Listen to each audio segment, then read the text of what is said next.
Alright, so now let's have a look at the air filter, and it's kind of hard to see in here. I'm going to grab a flashlight. Okay, so back with my flashlight. Does that really help? Not a lot. But you can see in here, this is the old original foam air cylinder, air filter. It's like a metal canister with a foam cover, but from the looks of it, that foam is nasty. It's going to need to be replaced. So let's pull that out and see what we can see. It looks like, okay, this pulls out. Yep, that's just a clip. It looks like it's just a clip to hold it in place. As you can tell, I'm figuring this out as I go along. And that pulls up and out. Oof. Wow, look at the condition of that. Nasty, nasty, nasty, nasty. Well, oh, we've got, shine the flashlight in here. I don't know. That looks like nuts and all sorts of things. So I don't know what went in there and started leaving all of that. I can't believe, how would anything climb in there? It's like a sealed container. It must have gone in through the air box on the top and made a nest, a little mouse of some sort. A small rodent. Anyway, I have to get in there and clean all that out. And here's my air filter.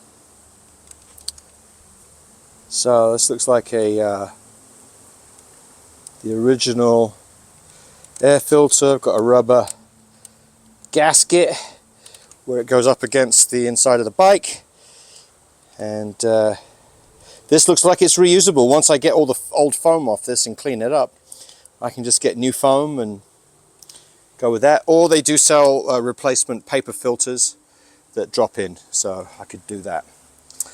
Alright, so it's time to investigate this little box under the seat behind the left side cover, and it's got a sticker on it that says AC drain tube, carb overflow tube, battery breather tube. So it's got a directional for all the tubes, and then there's this little plastic box and with an open sign, and it looks like you put a key in there or a screwdriver. So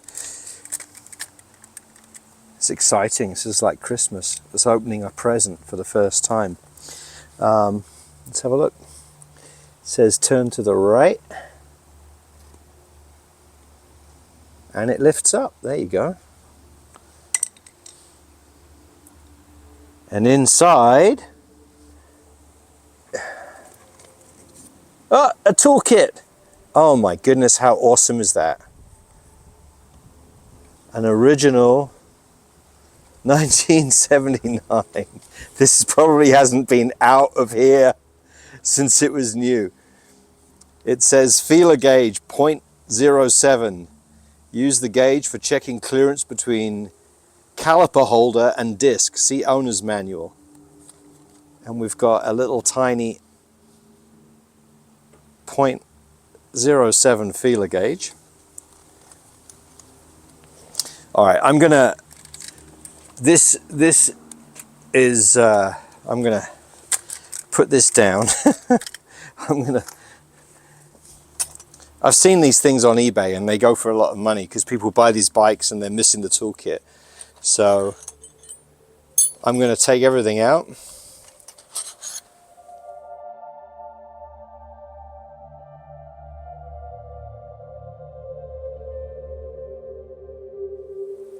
I don't think Honda supplied their bikes with a pocket knife.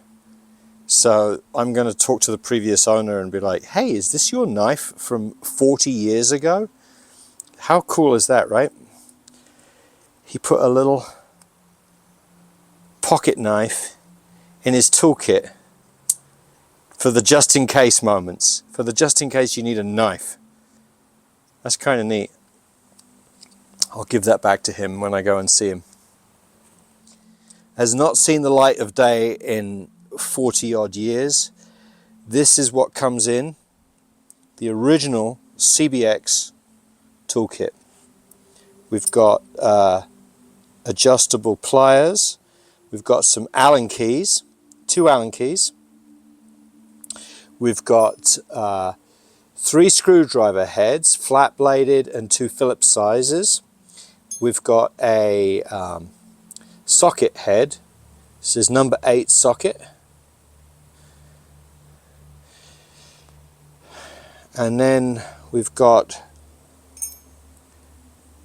a number 8, a number 12, a 10, a 12. They all have Honda printed on them, which is very nice.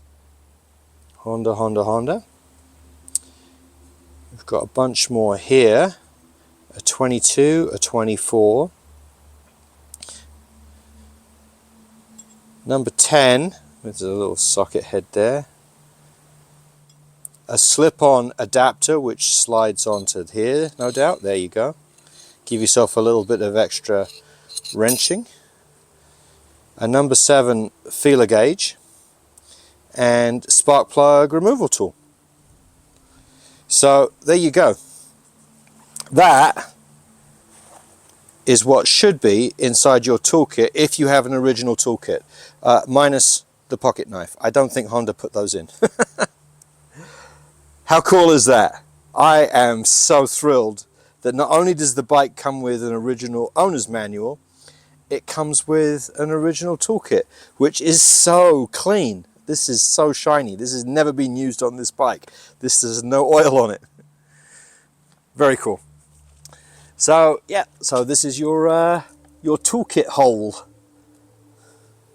A toolkit cubby on a CBX with a plastic hinged door. So time to put these back in the pouch and back in the bike. All right, so I got some cleanup to do in here, some cleanup here, start armor rolling and polishing and cleaning and, you know, just going through everything on this side of things. But so far so good. I do have a stack of receipts for this bike, so I do need to start looking through all of the history in the receipts to see what was done when.